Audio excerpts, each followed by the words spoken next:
যাদের কাছে credit card আছে তারা কিন্তু সাবধান। কারণ যখন তখন যে কোনো মুহূর্তে ফ্রড হতে পারে। যেমন আমার সঙ্গে হয়েছে। কি হয়েছে, কিভাবে হলো, কেন হলো, সেটা এই ভিডিওর মাধ্যমে বলবো। এবং ভিডিওটা প্রচুর পরিমাণে শেয়ার করো, ফলো করে পাশে থাকো এরকম নিয়মিত ভিডিও আপডেট পেতে হলে। তা আমার সঙ্গে কি হয়েছে, এই ইদানিং কিছুদিন আগে হয়েছে। তা আমার এক্সিস ব্যাংকের ৩টা ক্রেডিট কার্ড আছে। একটা Flipkart axis bank credit card, একটা নিউ ক্রেডিট কার্ড, আর একটা এক্সিস ব্যাংকের ওদের নতুন ক্রেডিট কার্ড লঞ্চ হয়েছিল, ওই ক্যাশব্যাক ক্রেডিট কার্ড। তো আমি কার্ডটা নেওয়ার জন্য খুবই ইচ্ছুক, মানে খুবই উত্তেজিত। আমি কার্ডটা যে কোনো উপায় হোক নিব। তো আমাকে এক্সিস ব্যাংকের পক্ষ থেকে ফোন করেছিল, কিন্তু এক্সিস ব্যাংক থেকে নয়, মানে ফ্রড কল এসেছিল এক্সিস ব্যাংকের নাম করে। ফোন করেছিল, বলছে কি আপনার একটা axis bank credit card approve হয়েছে, 2 লাখ টাকা ওখানে ক্রেডিট আছে, তো কার্ডটা কি আপনি নেবেন না? বলছে হ্যাঁ আমি নিবো, আমার একটা ক্রেডিট কার্ডের দরকার আছে, নিয়ে নিবো। তো আমি এটা নিবো না, ক্যাশব্যাক ক্রেডিট কার্ড নেবো। বলছি, হ্যাঁ হয়ে যাবে। তো বলছে কি আপনার কি কোনো ক্রেডিট কার্ড আছে? আমাকে হ্যাঁ একটা আমার ক্রেডিট কার্ড আছে, অ্যাক্সিস ব্যাংকের ফ্লিপকার্ট ক্রেডিট কার্ড আছে। তো আমাকে বলছে কি ওটাতে তোমার কত টাকার লিমিট আছে? আমি বলছি আমাকে 21,000 টাকা লিমিট দিয়েছে। বলছে এখন বর্তমানে কত লিমিট আছে? আমি বলছি এখন 2500 টাকা আছে। তো বলছে ঠিক আছে হয়ে যাবে, কোনো সমস্যা নাই। তো আপনার অ্যাড্রেস বলুন। আমি অ্যাড্রেস বললাম। আর ক্রেডিট কার্ডের ক্ষেত্রে মায়ের নাম জিজ্ঞেস করে, মায়ের নাম বললাম। কিন্তু এখানে একটা জোকস আছে, খুব মজার জোকস আছে, আমি পরে বলবো সেটা। কিভাবে মানে ওরা ফ্রড করছে।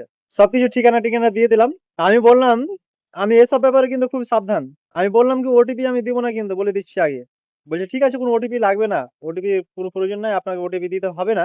তো বলছে আপনার কাছে যে ক্রেডিট কার্ডটা আছে তার কার্ড 14 সংখ্যার যে ডিজিট নাম্বার গুলো আছে সেগুলো বলুন। আমি তো বলে দিয়েছি। তারপরে সিভিভি নাম্বারও বলে দিয়েছি, ভ্যালিড ডেটও বলে দিয়েছি। দিয়ে আমাকে মেসেজ পাঠাচ্ছে একটা, মানে 2300 টাকার মতন কাটবে। তো কাটবে দিয়ে বলছে একটা আমাকে যে এই কোডটা যদি আপনাকে আমি দিয়ে দিই তাহলে তো টাকা কেটে যাবে। যে এটা ওটিপি না, এটা ভেরিফিকেশন কোড। হুম। আমি কই তাহলে আপনি ব্যাংক থেকে আপনি ফোন করেননি আমাকে। আর ব্যাংক কখনো ওটিপি চায় না, আর চাইবে না। ওটিপির কথা মুখে আনবে না। সেটা আমার সঙ্গে হয়েছিল। আমি এদিক দিয়ে খুবই একদম সাবধান, যে আমি কখনো কোনো মতে কাউকে ওটিপি দিব না। সে যত নিজস্ব লোক হোক বা অন্য কেউ হোক, আমি ওটিপি কিন্তু দেব না। তোমরা এই ভুলগুলো কখনো করবে না। যাদের কাছে ক্রেডিট কার্ড আছে, যখন তখন যে কোনো মুহূর্তে এনি টাইমে ফোন করতে থাকবে। আমাকে একবার এইচডিএফসি ব্যাংক থেকে ফোন করেছিল, এসবিআই থেকে ফোন করেছিল। সেটাতে কিভাবে ফ্রড করার চেষ্টা করেছিল সেগুলো আমি পরবর্তী ভিডিওতে বলবো। কিন্তু আজকে অ্যাক্সিস ব্যাংক আমার নাম করে আমাকে ফোন করেছিল। তারপর আমি কাস্টমার কেয়ারে আমি ফোন করেছিলাম। অ্যাক্সিস ব্যাংকের যেটা কাস্টমার কেয়ার, ক্রেডিট কার্ডের কাস্টমার কেয়ার নম্বর আছে, ওই নম্বরে আমি ফোন করেছিলাম। আমি বললাম কি এরকম নাম্বার থেকে আমাকে ফোন করেছিল, আমার কাছে ওটিপি চাইছিল, এই চাই সবকিছু চাইছিল। বলছিল এটা ফ্রড নাম্বার, তোমাকে ফ্রড করার চেষ্টা করছিল। তুমি ওটিপি দাওনি তো সব থেকে ভালো করেছো। হুম। তা আমি যদি সেই মতো ওটিপি দিয়ে দিই তো আমার 350 টাকা একদম কেটে যাবে, কেটে নেবে অ্যাকাউন্ট থেকে। আর আমি ওই মেসেজের সঙ্গে খুবই পরিচিত, মানে টাকা কাটবে সে মেসেজটা কিভাবে আসে সেটা আমি জানি। ওখানে অ্যামাউন্ট লেখা থাকবে এবং ওটিপি লেখা থাকবে।